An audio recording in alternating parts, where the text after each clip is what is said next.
I'll share from the other. We're live. Hello, everyone. Welcome to this week's episode of Hollywood Matrimony Live. Thank you so much for watching us live on Facebook and YouTube. Don't forget to check out our website, hollywoodmatrimony.com, and check us out on Twitter and Instagram. Go like, share, thumbs up, send stars, send money, send bubbles, send hearts. Money. We can do that. Yes, if Well, you some money. send, I think on Facebook, stars or something. Thank you for watching. Now, right now, what we've got to go do is go share the page, which I'm going to go do. Ah, goodness, it's hot in here, isn't it? It's hot in this whole house. Did you turn the air on? I did not. I'm told not to touch it. That is true, normally. But it might help to cool things off. Ooh, there's popcorn. All right. All right. It's all right. All right. We have a lot to talk about today. Well, we don't. Because the Oscars are on tonight. It's going to be starting here soon. So we have to hurry because we need to go watch and see if we're right on our picks. We did our votes, which we will talk about shortly. Are you okay? Yeah. Okay. And then we also have a few movies to talk about. Why is this not letting me? Oh, there it is. There it is. I'm going to share right now. We like to do this part while we're live. We give people time to join us. Yes, I'm going to go tell people to come watch. Share. And then we can dive into the fun of it all. We actually don't have a ton of stuff. You have a movie you saw by yourself. We want to talk about. We have a couple of things we must talk about today, friends. We got one new big screen feature, the biggest movie of the weekend. We've got a couple of new DVDs, Blu-rays. One, I think a Netflix movie you watched, or Amazon or Hulu, whatever it's on. Yeah, something. And then obviously the Oscars, but we also want to talk about Marvel's latest thing. So we'll get into a little bit of everything. This is why you cannot bring popcorn. I've already decided. See, I thought earlier I'm going to make some popcorn.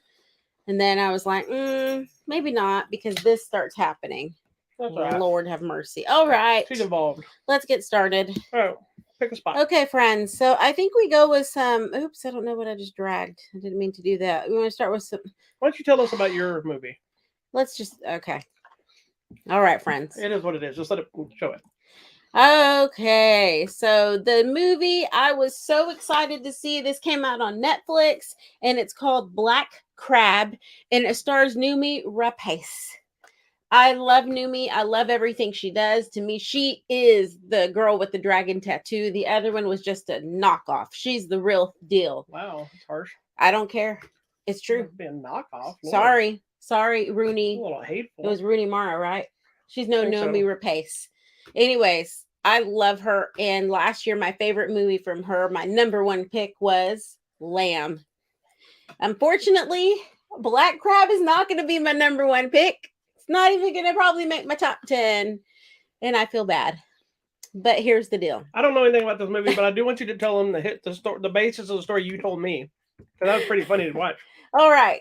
So we're in, I got to find out what. Sweden? I think we're in Sweden. So it's in Swedish. It's not in English. You can watch it with an English audio track, or you can watch subtitle.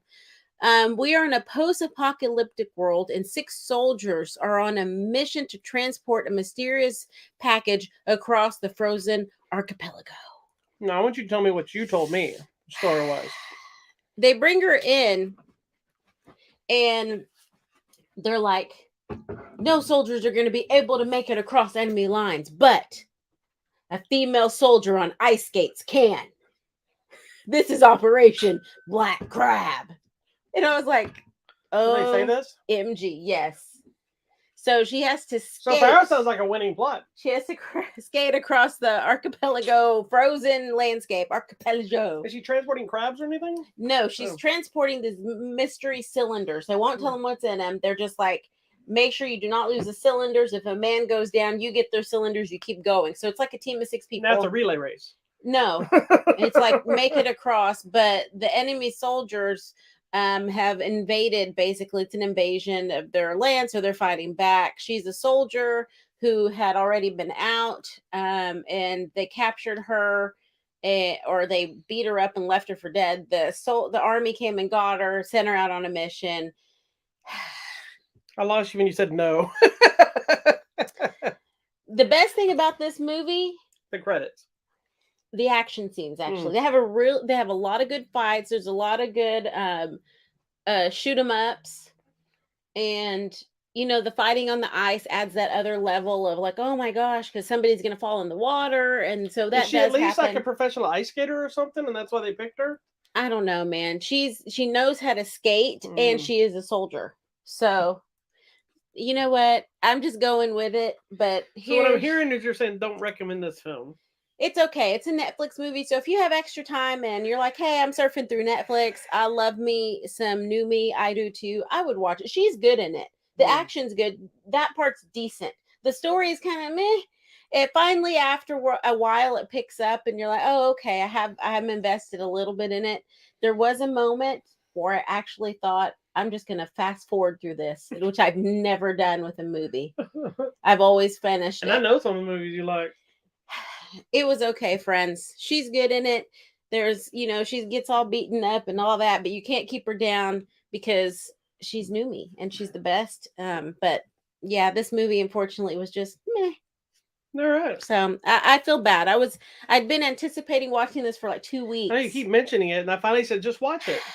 Lord, I'm sorry. I wish I could recommend it highly, but it's all right. Hello, friends. All right. Then. That's the movie Black Crab. She's good in it. The action's good in it. The story's so I'm hearing silly. to avoid this. Just if you have extra time in your life and you want to have it playing in the background, do it. And you want to play it, but don't watch it. Lord. All right, so let's go into the one that's an older movie. We mentioned it last week. Realized you hadn't seen it. No. So how did this happen? Need to watch it. So I was talking about another movie. What movie was I talking about? I don't know. Last week when we mentioned Commando. Anyway, Commando got brought up. We realized you hadn't seen it. It's an Arnold Schwarzenegger movie from like the 80s or early 90s or something. So we decided to rewatch it. So now I want you to tell us what do you think? I love Commando. I'll just tell you, I've seen this movie hundreds of times. I was quoting stuff from the movie. Oh my gosh, you're saying the whole movie. I know this movie. I love this movie. I also know it's a ridiculous movie. It's very 80s action movie. It is so 80s action, but I liked it. It's awesome. I really liked it. I wish Black Crab had been this amazing. Oh, this is classic Arnold, just with the never-ending bullets, which is so funny. And I was like for no over the top action and shooting them ups. And filled with the classic one-liners. Yes. Like the more one-liners, the better loved it. You can get. It's a little cheese over the top. But you know what? The story's decent. He has to come back. These guys are trying to kill him and his team. So he has to come back and fight him off, save his kid, all that stuff. So I get we were talking about Shooter, I think. It was kind of it was kind of like that mentality of getting sucked back in after being screwed over or whatever. I really liked it. It's worth you got Arnold Schwarzenegger, you got Alyssa Milano. And it's not that dated, really. I mean, you can get back into it. It's not. Because got Radon Chong. Some shoot 'em ups you can never get over. Shoot 'em up. Now the bullet thing is an issue. And why did no one ever say anything about? We all said something. Oh, okay. Because that was a thing in a lot of the 80s movies, like the infamous guns that never run out of bullets. It's just when you're using an M60 that uses a bullet belt, it's way more noticeable. Like you can let go some of the AK-47 with a clip and they never stop shooting. Yeah. Because you don't think about it because you're not seeing the bullets. Like maybe they changed. But the seeing the thing is like if you watch it, and I kept pointing out, I was like, no, just watch. Forget the movie. Watch the belt. 1 minute it's like this long, then the exactly next scene it's not even. He reloaded. It's not even cutting away where you can reload. Because to reload that gun, you have to pop the whole top open and relay the bullets in, and then relaunch it, and then cock it. So it's not like he'd go shoot, reload, and could have in the next frame reloaded because it goes from being short to long to short again, then to 3 times longer. But we just go with it. Yeah. Anyways, I really enjoyed it. It's fun. It is. I like it. I'm glad I watched it, and I feel like there's a lot of little things that have been mentioned. So now I get some references. Remember when I told you I'd kill you last? I lied. There you go. The movie. And he dropped him by one hand. I was reading a fun fact. They were saying they wanted Schwarzenegger, to hold that guy for real, but with one arm over the cliff. They were really over a cliff. Apparently. Oh my gosh, that's dangerous. Because they knew he could. Yeah, but he goes, no, I'm not doing that. Poor guy could die. Took him to a wire. Oh my gosh, yeah, I needed to be on a wire. And then he held him with one arm. Right. Anyway, All right. moving on. All right. You want to go with this winner? Sure. I like how you introduced it. Sorry. So this next movie is the latest from Wego USA, Well, go. who's more known for their martial arts Asian film category. Cinema. But they also put out a lot of horror, some comedies, other different things from all over the world. It's a movie called 645, which is kind of Groundhog Day meets Happy Death Day. Horror. Kind of horror Killer thriller thing. element. With none of the interest. Wow, And here's the thing. honey. The first Wow. lead up in the movie is actually rather interesting. Mm-hmm. It was kind of compelling when it kind of builds up, and then it's a reoccurring, repeating day situation. And the first couple times, like, oh, okay, where are they going with this? Yeah. Then you spend half the money movie repeating the day exactly.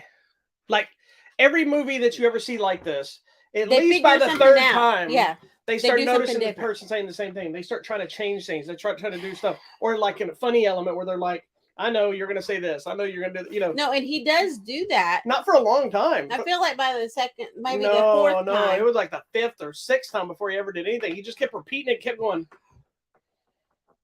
Because like he was confused, and I'm like, because there is a death, obviously, as it says, vacation, die, repeat. So people are dying, and this movie felt like I was reliving my life. Wow, babe, your life's been great. Over and over. Yeah, great. And anyways, the end of the payoff at the end is actually kind of a cool twist. It just takes so much time in the middle. And most people are going to lose interest before they get there. I agree, because we were like, man, and there was still an hour left, and I was like, ooh, he's already repeated this day too many times. But it got to like repeat 100, and I'm like, oh my gosh. Yeah, it felt like repeat 5,000 to me.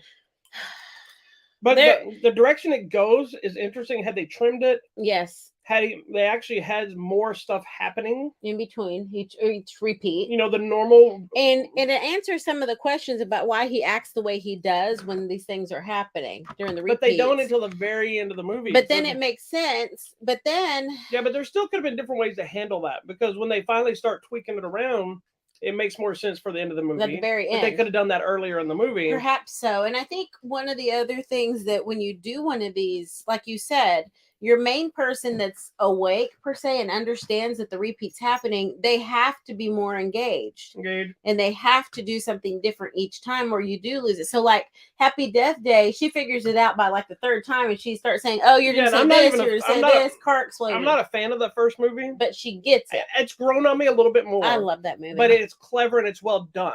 Mm-hmm. My problem with that movie has nothing to do with what they did. It's that they didn't embrace the slasher aspect they promoted it. Yeah, this one has more of a slasher thing to it too. But again, but it doesn't have the repeat element, right? Yeah, they never did anything where. Are you okay? Are you choking on the popcorn? I guess I don't know. Don't inhale. Don't swallow. Chew. It felt like they were trying to set up a mystery, but they never bothered to try to solve the mystery until the end. And then instead of like a reveal, they just kind of. Okay, here's what's actually happening. You're like, oh. Yeah, someone's like, I wanted to see this. Just give me the spoilers after the show. No, I'll let her borrow it. Tell her I'll let her watch it. She can. We'll hear her watching. Opinion. You can watch it. Oh yeah, duh. You can borrow it, and then you can tell us what you think. I think the ending is actually it makes sense. It's a great ending. It's a good ending, and where we're going, I'm like, oh, okay, I get it now. And I guess I understand the other person in it now. Yeah. And why it was never clear. Sort of, yeah. And in a way, it kind of there's still some unanswered questions. Deals with like loss. It deals with mental health issues. Like another movie that kind of handled anger and love and frustration and relationships. It didn't have the repeating day time travel, whatever thing you want to call this. Mm-hmm. But a movie that perfectly deals with elements. It's not the same story, and it's not even the same twist. Is High Tension. Oh, it such a good treats movie. it the right way. That is a great movie. Because when the twist happens, you're like, what the that hell? Is out of nowhere. That is a this perfect movie needed that kind of a twist to where by the time you get there, like for me, I was so kind of done with the movie. I was almost kind of bored by the time we got there. So when the twist happened, I went, oh, okay, I get it. But I didn't care anymore. And it's not a horrible movie. That's not what I'm saying. It's just they stretch all that stuff on so long. You're just like, It took a little too long. I just to get stopped there. caring after. Okay. And that's what I'm afraid of when you watch this movie. You get into it, then you just lose interest before you ever get to the thing that kind of wraps it up and makes it work. Mm-hmm. But it doesn't make it work enough to worth the time, in my opinion. Yeah, we love High Tension too. It's a great one. Yeah, High Tension is one of my favorite all-time horror flicks. Be careful. You're going to fall Horror, down just trying to get your popcorn. You haven't seen High Tension, aka Hot Tension? Hot Tension? Is it French? Yes. Yeah. So one of my all-time favorites. H-A-U-X. Hot. H what? Isn't it H-A-U-X? It's H-A-U-T-E. Oh, I'm in the wrong language. H-A-U-T-E. Yeah, I don't know what the hell you're talking about. I don't know. Whatever. Anyway. Watch that instead. High Tension is available. Oh, we're not talking about it. $6.45 is that available it's now? Not Blu-ray horrible. DVD. It's okay. And we're giving it away on our website at Hollywood Matrimony. So if you want to watch it but not have to pay for it, there you go. This is perfect. All right, let's go to this next winner. This next one I had no interest in. I did. But I knew you would want to watch it, which did make me a little interested in it because I hadn't seen her do anything in God knows how long. That doesn't mean she hasn't. I just haven't seen anything. Yeah, she's been in some And I am all about a good shark movie if they do it right. Yes. So this movie is? The Requin. Starring? Alicia Silverstone. Isn't it Alicia? Alicia Silverstone, that is correct. Why am I correcting the person you like's name? Mrs. Alicia. Her mouth is like this. Which is ironic that I just watched Batman and Robin with her. Oh. So. No. I mean, nobody should really watch that movie, but I watched it. So then ironically, we go to watch this. So I got to see the young, popular one, and then I saw the old lady version. Wow, she's not old lady. She's finally aged. Yeah, she's now normal lady. So tell us the story of what is this movie about? Okay, so The Requin, it's about a couple who is seemingly on a vacation / romantic getaway. As our story unfolds, you actually see they're dealing with some loss and personal issues of their own. And so they're trying to, I guess, like reset and restart their relationship on this romantic vacation. Now, this brought up an interesting topic because they're doing one of those vacations where you're way out on a dock and you're on your... Are you talking about our discussion? Yeah, your own little house in the ocean, that's in the resort, but you go way out and you have your own little thing that's on the water. Yeah. Okay. Well, now knowing that sharks could happen, tsunamis. She doesn't swim, first of all, just so you have to know that part of the story if you don't know. Yeah, but I'll still get in the water. So I've gone snorkeling. I've been to water parks. I'll do all that. Like a fish. So I asked her, you would never say that's why I don't suggest that kind of vacation. No, but I think it'd be great because I've been to several of those locations, scouting them for our conferences and stuff. So I've been to lots of those types, and I was like, "Oh, you would like this," because some of them even have like glass bottom in the hotel in your bedroom, so you can see and then walk out. Obviously, and there's that one hotel that's actually underwater. Yeah, that's dumb. That's awesome. That's a dumb thing to do. Anyways, don't do that. Why is this not? No, you never got in the water to swim the dolphins. You just got in the water and stood on the platform, right? No, I was in the water, babe. When you were standing on the platform, though. I wasn't standing. I was holding on to the gate. You were standing on the platform. Okay, I remember now. Yes, you were. So when she did get in the water to pet dolphins. I did not let go of the. I can't get to the lake. In the water, you were about chest deep, but there was a metal platform that you stand on. So she was in the water with her life jacket on, standing deep, and then made me hold on to her life jacket. I can't get while to the link. She was petting the dolphin, and then I jumped in and swam with them. Yeah, basically you did this to me and held me out there so I could do this, take the picture, and then I'm like, put me back. And so then I held on to the thing again. You didn't get to swim with the manatees either, did you? No, there was no way I was getting in there. That was awesome. That thing could eat you. It tried to eat my crotch. I can't get to the link. It thought the string of my bathing suit was lettuce and started trying to bite my crotch. Babe, this thing won't get me to the link. To what? To the movie. I'm trying to share. Oh, there we go. We done. Woohoo! Was the other one not working? No. Oh. So anyway, basically what happens with these lovely people on their little sea escape vacation and their little cabana on the water is a big storm comes in, kind of like a monsoon or something. And gorilla monsoon? And their entire little hut gets pushed out into the ocean. And then suddenly they're sharks. Okay, well, not suddenly. There's sharks in the ocean. No, but we're not doing that. So now I've changed my mind. No, I'm not doing that as a vacation. That's dangerous. Alicia Silverstone. Anyways, I guess as long as it's calm waters, then I will go stay on a little cabin or cabana or whatever out there in the water. But dang, this was Look. horrible. That's Gorilla Monsoon. All right. Anyway, so we're fighting sharks now. Here's my problem with this movie. Okay, so hold on. Before we get to that, okay. we're not fighting sharks now. We take a long time before we get to any sharks. The first half of this movie is horrifically boring. Wow. It's building up a lot. I don't understand why every one of these movies that they make, we have to have people with some either personal tragedy or personal drama. I don't need this stuff to watch them survive, try to survive a shark attack. Why can't two good people on a great vacation, things go wrong, they work together, or have a fight about whatever? All the fights and the arguments they had could have been the same exact stuff without all the other bullshit they added. They needed to have that, babe, as a reason. Like, I need to survive this because I survived that. I can survive the shark. So are you telling me that if we got stuck in the ocean... That's not going to happen. Hold on. But If we get stuck in the ocean, there's sharks. You're going to say, man, I ain't got no personal tragedy, so I'm not going to really fight hard to survive? No, Is that what I'm you're going to telling survive. me? Then we don't need all that other crap. I'll let them eat you, and then I'll survive. Nah, I can swim. I will throw you in. I'm not letting go. I'll be like, Mexican fiesta. Wow. You can be like, Mexican buffet open. And then when you're coming up, you're like, honey, I'll be like, remember Arizona? Wow, babe. That was 15 years ago.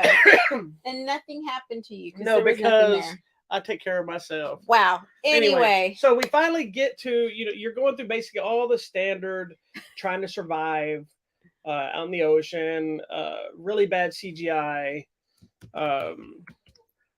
dealing with injuries, and then you have the normal which always makes it's hilarious. I know it's real, but it's always hilarious to me when they're like dying of thirst, but they're in a body of water, which I know you can't drink salt water. It's going to make you sick. You had to boil it. Yeah, so I know that's a real thing. It just makes me laugh. It's kind of funny. It's sad and funny because the irony of it. Ironic. Don't you think? But it's all the same crap. Then they finally... more stupid things happen, and they do a lot of stupid things. That's what I was gonna say, but you cut me off about how horrible this movie was. This movie's bad. Here's the biggest made worse problem. by their stupid decisions. The biggest problem is they do everything wrong, every single thing wrong that you can do. First of all, for when you get pushed out into the ocean and you're trying to call for help, they don't see you fine. Put some shoes on, put some clothes on. Well, they didn't have any to find. You could find some sneakers. Do you think there's like a sneaker shop in the ocean? No, but I think when you go to bed, you have your flip-flops or something right next to your bed. Put some shoes on. Okay, maybe, but their house had floated out of the ocean. Put on all the clothes you can find in the room, because what if you get stuck out there in the elements? You need clothing. This is the first. This is the one argument of yours that's not right, because you can have all that stuff next to you, but if it wipes your house out. Okay, but you're in your entire house. Okay, but half the floor was missing. It had been bent over. It had been destroyed. Stuff got thrown out of it because it was moving around. I know. So I'm sorry if their Nikes that were sitting by their bed didn't stay perfectly sitting by their bed. They didn't have a bed. The bed was gone. I'm assuming the bed took the shoes with it.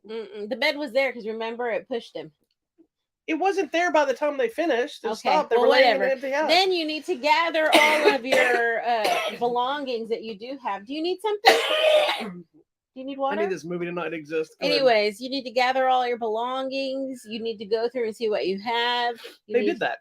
Not very well. They were fighting about water and that's the problem. Trying to start a fire inside a room. They try, yeah. That's the first thing that really annoyed me. The other stuff I can let go because that's typical movie survival crap. I guess. And two people that are not survivalists and dealing with terror, dealing with trauma, injuries. I get all that. It doesn't make you always think straight. Then they're like, we need to start a fire to make smoke for the plane that hopefully they'll see us. Not a bad idea. But then they decided to light it on a wood flooring of a wood house. What do you think is going to happen? They're done. I don't even have to tell you what happens next. You probably know. So dumb. So when the sharks finally do show up. Well, here's the thing. At least there are actually sharks. Excuse me. Crap, stop. Sorry. Did you just tell me to stop? Yes. I'm dying and you tell me to stop? Yes, it's very loud for our audience. Well, I'm sorry that I'm dying live on the air. Hopefully this will get us better ratings. Anyway, somebody says you need attention. Here. Do you need the Heimlich? Babe. Oh. I don't know. There's not even popcorn in there. I don't know what it We is. put the popcorn away. It was not even popcorn. I don't know what it is. Go Anyways, ahead. there are actually sharks, which I appreciate because there have been movies where it says it's a shark movie and there's no sharks. That's it. I mean, people get bitten by sharks. There you go. That's pretty much what happens in this movie. Now, I will say this: the movie theory seems to be over, and then it goes to a whole nother section of action and escape and survival with a whole nother character. That section actually was good. That was good. Which is the last like 20 minutes of the movie. The rest of this movie was just like it was dragging a little bit. And can I just tell you? Oh Lord, here we go. Hold on, I need a drink for this. I really love her, so don't be mean. How do you know it's about what I'm about to say? What do you think I'm about to talk about? About her face. Yes, but not her normal face. That's a problem on its own. She should not take any acting job that requires crying.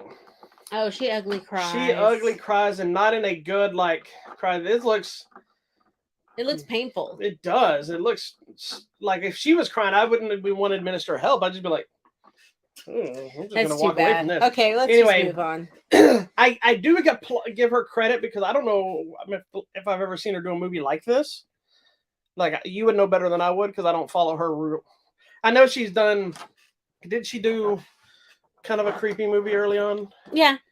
Is she the one that's in the movie, or is that Reese Witherspoon, the one that's with Mark Wahlberg in that crazy movie? Reese Witherspoon. That's Reese Witherspoon. Okay. Anyway, the movie, I'm sure Shark Attack films would like it because it's fine. It just takes too long to get It feels like there. a made-for-TV movie. It feels very low budget. If you like her, you'll probably be excited to see her like you did. You were excited to see her do something. There is some decent kills. The CGI is not great.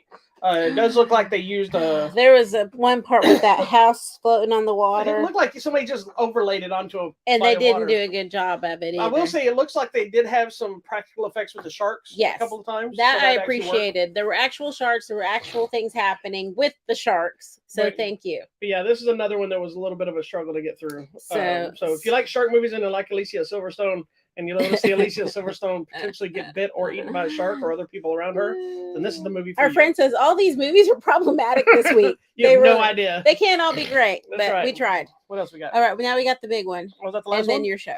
Do you want to talk about the big one, or you want to talk about the show first? Let's talk about the show. Okay, so this coming week, I'm very, very excited. The latest Marvel Disney Plus series, Moon Knight, is preparing to premiere on Wednesday. Now, this is a limited series. It's only 6 episodes. For those of you that are not don't know much about Moon Knight is one of my all-time favorite comic characters. So this is a character that has been teased at us a few times in different shows. Back when there was a Blade TV series, they even mentioned Mark Spector in the show with the intent for Moon Knight to appear in season 2, but the show got canceled, so it never happened. There was, I believe there was somebody else that pitched a Moon Knight movie at one point. It never happened. I believe they've even might have mentioned, there's a reference. Somebody posted, I need to go back and look at it, but during Winter Soldier, when they have that SHIELD agent on the roof, remember after we find out he's Hydra and they're questioning him? Remember he throws him off the roof and Falcon suddenly brings him back up and drops him and they're questioning him. It's the guy, the bald guy, black bald guy. So. He starts listing names. He mentions Stephen Strange, some other stuff. He mentions in that sequence, some archaeologists in an Egyptian dig or something. So they kind of threw in that thing, which I'm pretty sure they were referring to Moon Knight. But honestly, this is not something I thought I would ever see in my lifetime, the existence of a live action Moon Knight. So for me to be excited is an understatement. Now, we were lucky enough to be sent screening links for it, which we do sometimes as press. But we got to see the first 4 episodes. Yeah, which pretty cool. Is awesome and sucks because now we have to wait till the end of April to see the final 2 episodes. What's going on? So we can't talk about the show itself. Correct. Not too much. I can't tell you anything about the show. What I can tell you is kind of what we think from a general standpoint. But we're going to be very limited because it hasn't been released to be able to give like reviews of it, if you will. But I do want to know, Oscar Isaac plays Moon Knight, a.k.a. Mark Spector, a.k.a. Richard Grant, aka Mr. Knight. If you're confused by that statement, you'll figure it out when you see the show. This is all stuff from the comics, so this is not a spoiler that's not out in the world already. There's some changes, but we'll talk about it once the show actually airs. What is your feelings on somebody who knows nothing about Moon Knight other than knows how I gush over him? Yeah. What is your thoughts of the show? What you've seen thus far? I think at the very beginning I was confused about who the big voice is, and what it was supposed to be, what the creature or being is supposed to be. I think you explained it, so I got it, and I think you get it by the time that third episode shows and they're showing the statues of things. You get it. I think he does such a great job at being Mark Spector and Steve Grant or whatever his name is. So for those that don't know, I'm going to tell you this because this isn't a spoiler of the show. This is anybody that can read a comic book and has read this knows this information. Mark Spector's Moon Knight, the character, suffers from multiple personalities in the comic. Now, I don't know how they're dealing with it completely in the show. Yeah. But he is three people, Mark Spector, Stephen Grant, I believe Jake Lockley, I think is his name. They're three different personas. One's like a millionaire playboy. Saying. Anytime you get somebody that has to do that, that's amazing. One Richard Grant is like a millionaire playboy type character. Mark Spector is a mercenary. Jake Lockley is kind of like he's a cabbie who's kind of like almost like a private eye cab driver. He's very Brooklyn. Oh, wow, that'd be fun. And so he has these three personas, and then there's Moon Knight, who I believe Mark Spector was Moon Knight. So when he'd switch around, so he would actually shift personalities. And then there was a cast of characters. There's Crowley. This is again from the comic. Crowley, which was a homeless person who became an informant for Mark Spector. There's a lady that works at a diner and her two sons that used to help him out. And then there's Marlena, which was his girlfriend. And she knew about his multiple personalities and dealt with it. Some of this stuff exists in the show. Some of it is completely changed. But they kept the essence of Moon Knight. Overall, I think I got it. It makes sense. I like where we're going. It's interesting to see the shift and all these things happening at the same time. And I applaud him because that cannot be something easy to do. You know, when you have to interact with different people, interact with yourself. And I know it's even filmed at different times, but still having to be in the groove of acting with yourself has got to be difficult. And so I was thinking about what's that other movie with the guy that's like 7 different people and that kind of the creepy hotel room thing. Yeah. I don't know. Anyways, I know what you're talking about. I just think about things like that. And so I like him anyway. I think he's amazing. And this just kind of further cements that. He's really good in this. Cool. So we're going to leave it at that. We're not going to tell you anything else about this. Little sprinkles. I will tell you this. As a Moon Knight fan, I love this show. I'll like to talk about it more once it's out. And I can tell you my real thoughts about some issues that I have. But overall, I really love the show. Yes, you have a major issue with a couple things. But it's not a bad thing. It's like, I just don't understand why they did this. But visually, I was concerned what I was going to think about some things, but we'll talk about that later on. So let's move on. Okay, so the big movie that came out this weekend was The Lost City, starring Sandra Bullock and Channing Tatum. And you know I'm all about my Sandra Bullock, so anytime she's anywhere, I will be there. And it has Daniel Radcliffe. And you're not supposed to talk about that. It's in the trailer. I know, but I don't bring him up because it's clearly the way that movie was designed was for people not to know. Fine. So there is another. I want to talk about Daniel Radcliffe. Yeah, if you've seen the trailer, there is another big name. I hate when they do that. I know. I'm sorry. You didn't do anything wrong, but in the trailer, I didn't say anything because he's on the movie poster too. Which is dumb. But if you haven't seen the poster or the movie, don't watch that. Go see the movie in the theaters and let it happen. Because it's clearly the way it was shot was meant to be kind of a surprise of who it is, but he is in the trailer, so it's not really a surprise. But I will say it also doesn't really hurt the movie, like the surprise of it, because it would have been fun to be a surprise. Yeah, it'd be like, what? Anywho, so what's this movie about? Sandra Bullock is a romance mystery writer, and Channing Tatum is her cover model. So similar to Fabio. How Fabio started off just posing on the covers of books. That's what Channing Tatum does. What do you mean starting off? That's still all he did. Is that all he ever did? I thought he did some acting or kind of commercials. That's what you would call I can't believe it's not butter. Yeah, if you want to call it. That's what he did. He rode it on a horse. So basically, Sandra Bullock writes a book about this mysterious treasure. And you see in the trailer, Harry Potter believes this treasure to be real. And so he's like, you're going to help me find this treasure. And that's where our story takes off. Exactly. It's got a little bit of a Romancing the Stone vibe. Have you seen Romancing I the have Stone? not. So we're going to have to watch it. I know. No. Do you even know who's in it? No. It's I missed it. Let me go find it up.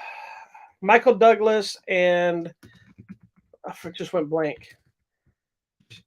Yeah, Wachowski. What's her name? Kathleen Turner. Kathleen Turner. Who now talks like this. I'm Kathleen. That's how she talks now. She's big. I know, and she's like, poor thing. Romancing the Stone is great. The sequel, Jewel of the Nile, not so much. So, it's a novelist as well. Okay. Yeah, that's what I'm saying. Totally. It's very much the same movie. Totally, but kind of. This one is a little more comedy. Yes. Romancing the Stone is a comedy. It's an action adventure comedy like Indiana Jones meets, whatever. This one's a little sillier on some levels, but it's very much the same idea. Yeah. There's no cover model thing. Like where she's a novelist kind of thing, and he's in Michael Douglas character, he's very much an Indiana Jones adventurer, Crocodile Dundee, the other character. Yes. In this one, silliness ensues. I don't care. I love this movie. It was a fun-ass movie. I will go watch it again right now. This movie is exactly the movie you think it is. Yes, you grab your popcorn, you sit down, and you just laugh and have fun. It's fun. There are things that don't make sense. Yeah, about how it happens. It's got some heart to it. Who cares? It's fun. It's silly. It's got some action. These two are great together. They are. They're so sweet. And if you've seen any of the press with them, it is so fun to watch. Are they fun? Yeah. And a fun fact, I was just watching an interview with them. I think it was on James Corden. And the first time they ever met each other was in the principal's office at the school of their daughters. Their two daughters had some conflict. They did? Yeah. And so that was the first time they met each other. No. And so, and then it was funny how they talk about interacting and being fans of each other's work. And he talks about, I forgot what he says about this. She goes, yeah, I only know him from Magic Mike. Well, most of us do, don't we? But I'll have to show you the interview. But he's actually really good. Yeah, he's fun. Well, and here's the thing is I like about Channing Tatum. He did the same thing in 21 Jump Street series. He's done it in some other stuff. I love that he has everything, the makings of like an action star vibe, but he pokes fun at himself. And so he is really good at doing the comedy and making it infused while still not being a buffoon. Correct. Because he is kind of a dunderhead in this. Yeah, but he's also not. Yeah, and he could totally be like a Jason Bourne. Yeah, kind of wannabe. What's his name? Well, I don't know. You did the Steven Seagal run. Oh, you're doing the Tom Cruise. Yeah. Like he could do one of those types of movies easily. So. A spy or thriller type thing. So he'll get there. But what I like about him is he literally can do everything. He can sing, he can dance, he can shoot things up, he can fight people, and he can be silly in this movie and be like, which I thought was hilarious. Which makes it funnier because he's a big dude. He's a big muscular dude. Yes. And he, unlike one of my favorite scenes with him is such a throwaway moment. It's the first time we see him, and it's in the trailer, is when he's doing his book poses. Oh my gosh! Like from that moment, you understand the kind of character you're going to get from Channing Tatum. Okay, excuse me. And then the next time, not the next time you see him, but where are you going? Stuck. I'm going to turn the air on him. I'm burning up. But then the next time when we see him going to try to help save her, seeing his vibe with his neck pillow and his eye mask and his backpack, you say, okay, he's also kind of bougie. And he's got his bronzing. He has to take care of himself. He's got his bronzing. He's a model. Yeah, so it's just funny, just all those elements. But I thought they were great together. It worked well, despite it being, a couple times it's a little slow. It's very predictable. Like I said, very much reminiscent of Romancing the Stone. But Romancing Stone is also a movie a lot of people have no idea what that is now. Correct. So it doesn't feel like, they just stole this idea, which they probably could have. Yeah. But it feels like something else. I like also too that we have an action adventure angle and we are trying to solve a mystery. So there's a couple of layers and each one of them brings some issues that they're trying to deal with, and they don't necessarily get along. They're not necessarily friends, but they're the only people that the other one has, so they're trying to deal with it. And I might have wrote it in the review after I read it. Somebody mentioned it's basically two people trying to figure out how to move forward and who they are without anybody knowing who the real person is. Correct. Because, Yes. everybody knows him as this model, the cover model. So when they see him, it's just like Dash or whatever the character's name is. Just some dumb model guy. Yeah, and that's how she sees him. Right. Where he looks up to her, he respects her, like he knows everything about her. Because like there's one moment is like it's a little silly thing, but he's like, "Here's your cheese, here's your this and this," because he knows exactly what she needs at any time because he spends so much time with her. Yeah. But she just thinks he's this dumb cover model and is irritated because he's front and center, but she does all the work. Yeah. And it's just this interesting clash. And it helps that story kind of not only has them come together, but figuring out who each other really is and starting to meet. Hey, by the way, I'm this real person and I'm this real person. They're real people. We are all real people. And they're both going through different kinds of things. And it's not always a tragedy. It's not always thing. It's also not always having to be a love story, even though there is a love story element in this movie. And then the reasoning behind some of this stuff is silly, but it works. Yeah. And then what were you going to say about Daniel Radcliffe? I have two things to say. Right. First of all, I love Daniel Radcliffe. Don't talk about the beard. I've got to talk about the For beard. God's sake. This beard is luscious. You act like you've never seen a beard before. No, but it's because I don't expect it on. Because you live with me. Is that what we're going at? I don't expect it on Little Harry Potter to He's be not Little Harry Potter I know, anymore. but we saw him. He hasn't been Harry up, Potter in 20 years. and I can't fathom that it's been that long. It's been 25, actually, hasn't it? Something. And that he's now a grown up with a beautifully coiffed beard with like fully filled in, and it's so luscious and beautiful. And I like a man with a beard. And so eventually, I was then it instantly started insulting my beard. Like, no, I was like, you need to let me trim it. Like, yeah, she goes, I should be able to come in. You think I can help trim up your beard? Like, all I'm hearing is my beard is wrong. No, I'm just gonna trim like, well, your beard's wrong too. A little thing and make like can I trim your mustache? Line. Wow. Yeah. The other thing I was gonna say that I applaud this movie for doing it and for not even saying anything, just letting it happen. That we finally have an older woman with a younger man, because it's always some gross old man with a 20-year-old woman. And I can't deal with that, but that's the norm for Hollywood. And I like that it's reversed and nobody said anything. They're only maybe like 15 years apart or so. He's like, what, in his 40s, and she's probably 60. She looks great, by the way. Yet. How old is Cinderbolt? She was born in 1964. Okay, that's not. Do some math. I don't think that's 60. 1964, Betty. I don't have a. Oh. I didn't bring my phone. I was told there would be no math. She's got to be 50. It's almost 60. Oh, she looks so good. Y'all, she looks 12. No, he's got to be 40 something now. Yeah, he might be almost. He was born in the 80. Oh, yeah. He's a younger youngin'. than me. Woo, he's a youngin', isn't he? Oh, but I enjoy that we did this and that it's okay. So you go, girl. And there's a moment that, there's been a lot of rumors, and not rumors, but a lot of fan casting of them talking about Harry Potter. Now you got me doing it. Daniel Radcliffe. Sorry. Daniel Radcliffe. People wanted him to play Wolverine because of his size. Wolverine, most people don't even realize, Hugh Jackman's been Wolverine for so long. Hugh Jackman's 6 foot or something. Wolverine's supposed to be like 5'11", 5'7", 5'4". He's like a little fart. Little, but yeah, he's supposed to be shorter than I am. Beefy though. But wide, like he's supposed to be wide like me, but shorter than me. But he's all muscle and just beef. Well, and I think Daniel Radcliffe works out. It seems like he always has. Well, people have always think because he's such a small man.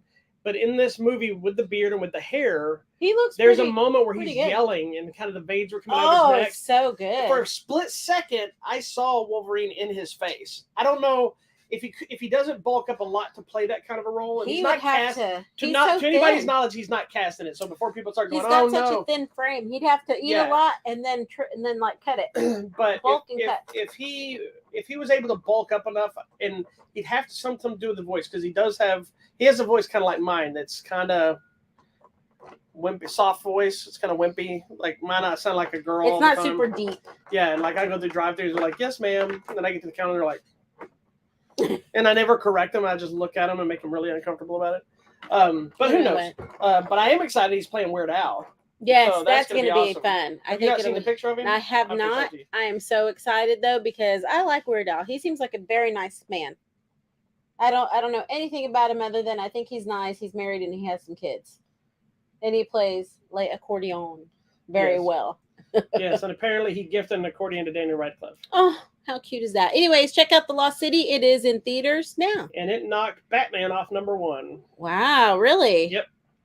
All right. Which is a big deal because we haven't had a lot of comedy things that brought in a lot of the women, like women as a big audience. And I was reading an article that said that this movie it made over $30 million, or right at $30 million. Just movies with the leading lady? Yeah, which well, no, but brought in a female audience. Oh, that I'm there too. Because everybody loves Sandra Bullock. Well, I think she's that every. I think everybody just knew because he was going to be naked. Because he'd be all like, well, he was naked in it, so. Well, he was. You got to see some tushy action, and some chestises and some muscles. Anyways, but I think everybody loves Sandra Bullock. Oh my gosh, how crazy is that? Anyways, but yeah, check so it knocked off the Batman of #1, and it's one of those. I don't know how kind of legs it's going to have. You know, it might have Lieutenant Dan legs. Yikes. But it's a big thing. They said the last movie that did this that actually did really well was House of Gucci. That actually brought in people that had kind of a female lead. And it was bringing in female audiences as well. So we'll see. It was people like Lady Gaga. It's a fun movie. Like I went into the movie really expecting it to go, ugh. Because I thought it was going to, I like Channing Tatum, and I'm okay with Sandra Bullock. I love them both. But it was one of those that kind of like looked like it was going to be entertaining, but it could have gone really bad. But I ended up having a blast with it. It's so fun. And during the interviews also, it was interesting. Sandra Bullock has had a no sequel clause in her world ever since the failure of Miss Congeniality 2 and Speed 2. I like both of those. Well, both movies didn't do well. I know. She hated Speed 2. I know. She even said in recent interviews that she's embarrassed about that movie. Because she's like, if you think about it, like a speeding boat, how do you stop it? The whole movie's to me. Even Keanu Reeves knew to not do that movie. Yeah. He turned it down too. But anyway, apparently she's actually opened up to the idea a little bit more. So there's actually been talk like how well this movie does. This could be another one in this franchise. I mean, because there's room to go somewhere. Yeah, it could. It's not necessary for this, so I hope they don't. But I also think we'll probably see those two together again in something. I think so. They're so good. If you see them in interviews and stuff, it just feels like they could easily be best pals. And I agree. And not orchestrated. It felt like, because they take jabs at each other, it felt like Rock and Kevin Hart. That kind of stuff, but with a little more sensitivity. There you go. All right. Now, let's jump into our Oscar bait. Tonight is the Oscars. It's probably already starting the pre-show and fabulousness and red carpet's on right now. Thank you for being here with us. We have to pick our picks for all of the categories. There are 23 categories this year. I think there's also a fan favorite, which is not on here. We're gonna have to go find that. So where do we want to start? And what we do, just so you know, we pick two choices on each one. We pick the one we think will win and the one we want to win. Yes. Sometimes it's the same, sometimes it's not. I made a choice this year. If I didn't see any of the things on the category, that I did not pick something in that category at all. I did the same. Normally, if I miss something in that category, I just pick out of the ones that I've seen. So this one's 1, 2, 3, 4, 5 categories I didn't pick anything from, which was documentary feature, animated short, live action short, and documentary short. I'm so upset that we missed all the shorts. Feature. I love all the shorts. Hopefully we can go watch them. Yeah, but I didn't get a chance to watch them. Like I was sent Summer of Soul, and I just never got a chance to see it, which is the documentary. Okay, so we want to go. Let's go this way. Okay, so we're going to start with some of the production things. So let's start actually with cinematography. I'm going to go out of order. Cinematography, our options are Dune, Nightmare Alley, Power of the Dog, Tragedy of Macbeth, and West Side Story. I'm starting here. I'm doing all of these type things first. Oh, okay, sorry. So cinematography. Are you skipping this one? No, I'm going to go this way. I'm going to go. So where are you going here instead of here? Because I'll get to those after. Okay. Just let me do I'm just confused by you. Okay. Cinematography, babe. What did you pick, or what do you think? What about cinematography? Yeah. I want Tragedy of Macbeth to win. I agree. But I think Dune will win. Exact same choices. Yeah. Okay. Costume design: Cruella, Cyrano, Dune, Nightmare Alley, and West Side Story. I picked Dune for both. I picked Nightmare Alley because I'm wanting to give it a chance, but I think maybe Cruella because that was all about fashion. Yeah, that's a category that I would actually be happy. Like Nightmare Alley is one of my favorite films last year, but I can see all of them. But Dune, there's just so much. Everything about Dune had to be created. New, it's fresh. It had to be created from scratch for the vision. Now, West Side Story, those dresses are beautiful. I'm sure they are, but that's you got all the. To me, that's something that I'm not saying it's easy. No, but it's a little bit easier to create because you can just say, okay, it's what this were they year. wearing in that year? Yeah. So that was Okay. my thought process. Then editing, Don't Look Up, Dune, King Richard, Power of the Dog, and Tick Tick Boom. I picked Dune on both as well too. Because, Really? Yeah, because editing for me, I'm only seen 3 of those movies, and the editing was fine on all of them. So Dune is another one because of the effects and because of the angles and stuff. I just figured. Yeah, I went Tick Tick Boom and King Richard. Did you watch Tick Tick Boom yet? I didn't. Okay. But I wasn't knowing questioning that they it. took the stage production to make it to a film and how it's shot, just on some of the trailers I've seen, it's amazing to me. I got you. Okay, Hair and Makeup, Coming to America. I didn't even know that. Cruella, Dune, Eyes of Tammy Faye, and Hasaguchi. You got to pick Tammy Faye with all that makeup. I didn't pick any of that. Really? I picked Coming to America because I want that to win, because I always it's an old school thing coming back, and all of his, even though it's not always great. But again, I think Dune will win because of the beasts and all that kind of stuff. Okay, production design, Dune, Nightmare Alley, Power of the Dog, Tragedy of Macbeth, and West Side Story. Production design, I went with Macbeth again, but I think Dune will still win. See, I put West Side Story or Nightmare Alley, so I'm hoping. Okay, all these are all ones I would not be surprised of any of them. You have any of them? They were all really good. Okay, sound: Belfast, Dune, No Time to Die, The Power of the Dog, and West Side Story. I think West Side Story will win for sound, but I want Dune to win because Dune is at. Yeah, I did West Side Story. But and Dune as well. That's the guy that made that movie. That's the way he does that sound. So. Okay, visual effects: Dune, Free Guy, No Time to Die, Shang-Chi and the Legend of the Ten Rings, and Spider-Man: No Way Home. I think Spider-Man will win for visual effects. I hope so. But I want Free Guy to win. I put Shang-Chi. Really? Yeah, and Dune. I just want Free Guy to win because it deserves to win something. It's got so many creative choices and things going on. I think Spider-Man will win because of, one, it didn't get enough love in this from what everybody wanted, but also de-aging people and making things work. And it's a lot of things. Okay, original score: Don't Look Up, Dune, Encanto, Parallel Mothers, The Power of the Dog. I think Encanto will win, but I want so Dune too. to win because again, it goes into that sign. I put Dune and Power of the Dog. I don't even know what the song is for Power of the Dog, but they'll play it. Okay, original score: Be Alive from King Richard. Oh no, I picked the wrong one. Sorry. Oh, I said Encanto will win, but I wanted the No Time to Die song to win. Original song. Okay, but the reason I picked that is only what? I picked No Time to Die or Encanto too. Because I think that's the Billie Eilish song. Yes. And that's the only reason I wanted to win, because she's such a young artist and does so much stuff. Has been something it'd be awesome just to win I think historically all of the James Bond songs kind of win something. I don't know if they actually win, or if they're just super nominated. Popular. But I've heard some interviews with her, and she just is one of those that I just think it would be cool to see her win. Cool. You know, as weird as she is, I think it'd be cool to see her win. She seems cool though. Okay, now we're going to go up. Animated feature: Encanto, Flea, Luca, The Mitchells versus the Machines, and Raya and the Last Dragon. I think Encanto will win. I agree. I want The Mitchells versus the Machines to win. Agreed. I love it. It's Plus, such a good movie. The Mitchells versus Machine was one of those that was supposed to get a theatrical release. It got bumped to Netflix, I think. Go watch it if you haven't seen it. And it's made by if I remember correctly, it's made by the same people that made Spider-Man Into the Spider-Verse. Yes, the animation is and so it was one of those movies that was kind of thrown away. Like, most people didn't see it, and then for it to get such a big push now, for something like this, I think it would be awesome. Okay, then we go up. Adapted screenplay: Coda, Drive My Car, Dune, The Lost Daughter, The Power of the Dog. I picked Coda for both. I picked Coda or Dune. I think The Power of the Dog is going to do it, but I picked Coda for both because I want to. Okay, original screenplay: Belfast, Don't Look Up, King Richard, Licorice Pizza, The Worst Person in the World. This one was kind of thrown because I picked Licorice Pizza to win. I did, but I want Don't Look Up to win. See, and I put either Licorice Pizza or Belfast. So we'll see. Okay, Best Actress in a Supporting Role: Jessica Buckley, The Lost Daughter, Ariana DeBose, West Side Story, Judi Dench, Belfast, Kirsten Dunst, Power of the Dog, and Anjua Ellis for King Richard. Anjanou, let me say her name right. I apologize.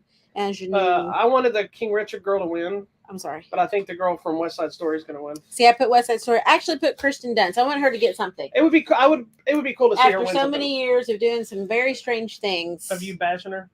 No, I mean, because that one movie with her in the weird forest, Vision Dreams, and the planets aligning or whatever with her, and that it was okay. Okay, Best Actor in Supporting Role. Oh my gosh, Ciaran Hinds, Belfast. Troy Kotsur, Coda. Jesse Plemons, Power of the Dog, Best Actor Supporting. J.K. Simmons being the Ricardos, and Cody Smith McPhee, The Power of the Dog. I put Coda for both, but I think it would be amazingly awesome if Jesse Plemons won and if Kristen Dunst won because they're married. Oh, how cute is that? That would be awesome if they both won that match. And it's both for the same movie. Yeah, I put Coda, and then I put the Cody Smith McPhee from Power of the Dog. I picked Coda because I want that guy to win everything. I know, and I think because he won at the other Golden Globes, he has a good chance. Yeah. So here we go. Okay, Best Actress in a Leading Role. We're getting to the good stuff. Jessica Chastain, The Eyes of Tammy Faye. Olivia Colman, La Lost Daughter. Penelope Cruz, Parallel Mothers. Nicole Kidman, Spring the Ricardos, and Kristen Stewart for Spencer. You go, Kristen Stewart, being nominated. I'm proud of her. I want Kristen Stewart to win just because people talk I think she's trash gotten really about good her. with a lot of stuff since Twilight. I was not a Twilight fan of hers. Like even that Charlie's Angel movie that's not very good, she's good in it. I thought even though the movie is kind of I thought she was really good in Spencer. And it's just one of those people that I think would be cool to see her win. Is this her first Oscar nomination? I believe so. Well, good for her. But she's also come into her own as an adult. She's not that awkward interview that she was back in the day. And she's talked about how back then everybody used to make fun of her and do the and she's like, she was uncomfortable. She didn't know who she was or what she wanted to do. I agree. And I think when you're thrust into the spotlight as a teenager and you're still trying to figure it out, that makes it worse because people are judging you. But I think Olivia Colman will win. I agree. I mean, she's like a queen. She's literally the queen. So, or Jessica Chastain, I think it'd be great if she won because that Eyes of Tammy Faye was a really good movie.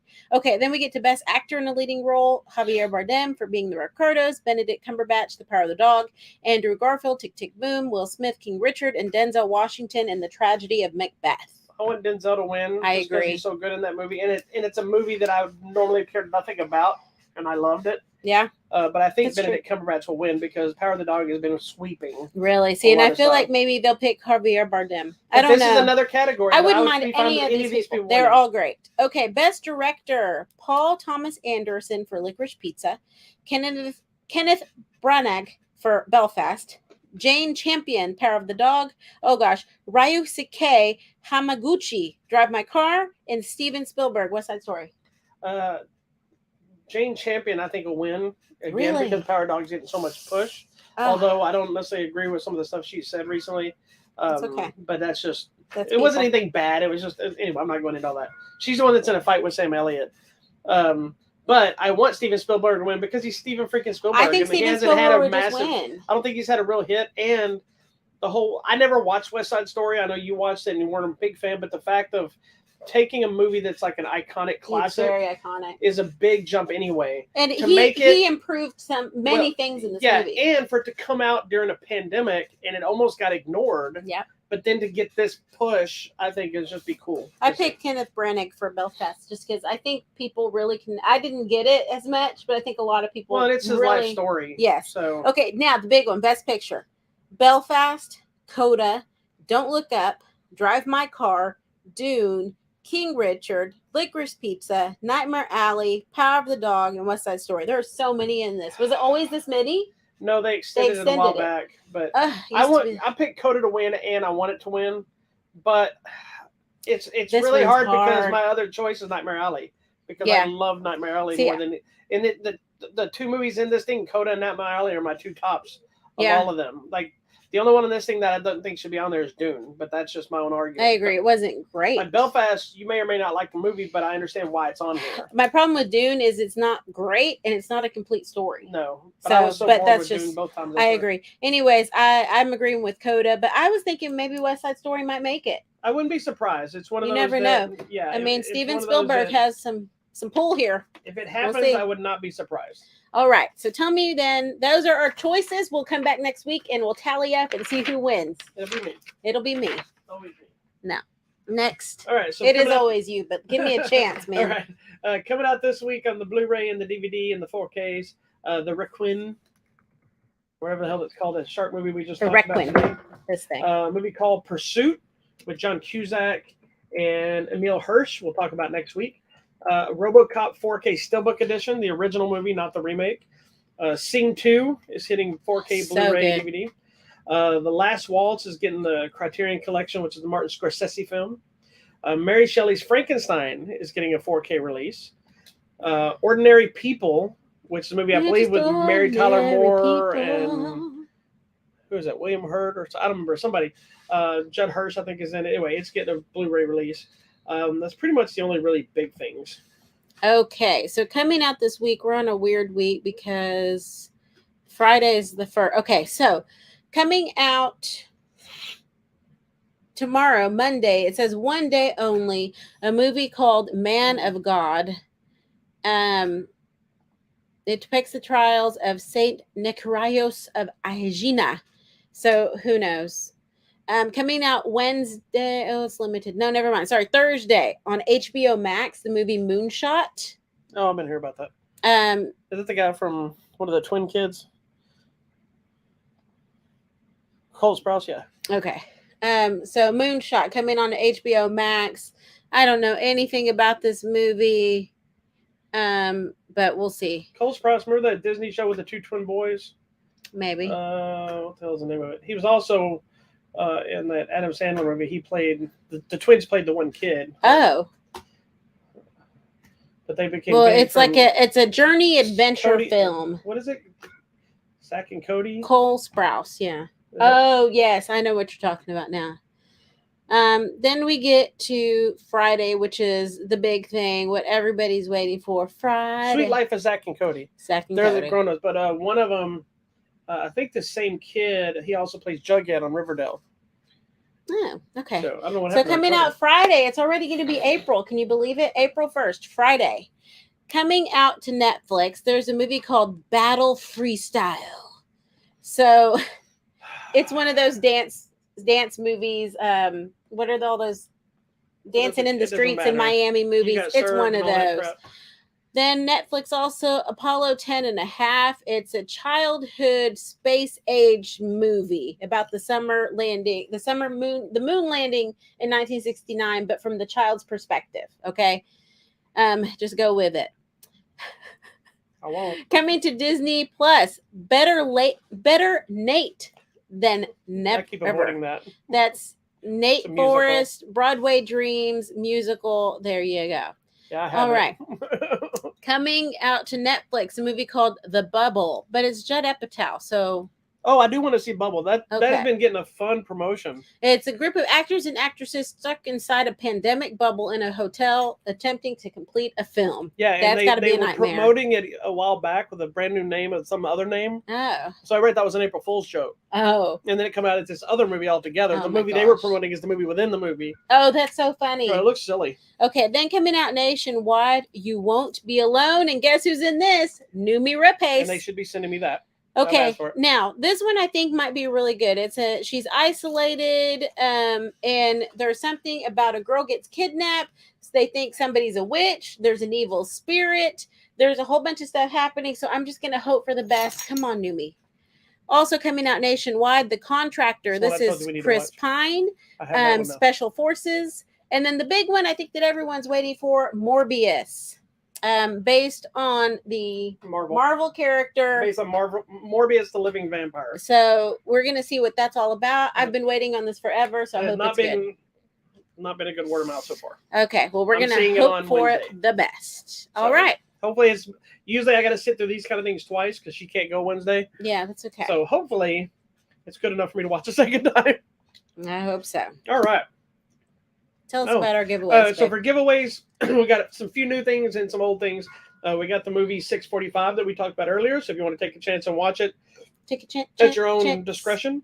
Decide for yourself. King Richard, movie nominated for things. So what a time to get a hold of that movie. We still got one copy left of The Green Mile on 4K. Invincible, which that's the thing we got to make you go watch Silent Rage because of that movie. Oh, okay, yeah. So get some Chuck Norris action. The Long Night, which we've talked about on this show before. Matrix Resurrections, and I think that's it. All I have. I think that was it. But there is a couple more that should be coming out probably this week or next. All right. Well, thank you so much for watching this week's episode of Hollywood Matrimony Live. We have to go watch the Oscars. We hope you will too, and we will see you next Sunday. Peace and love.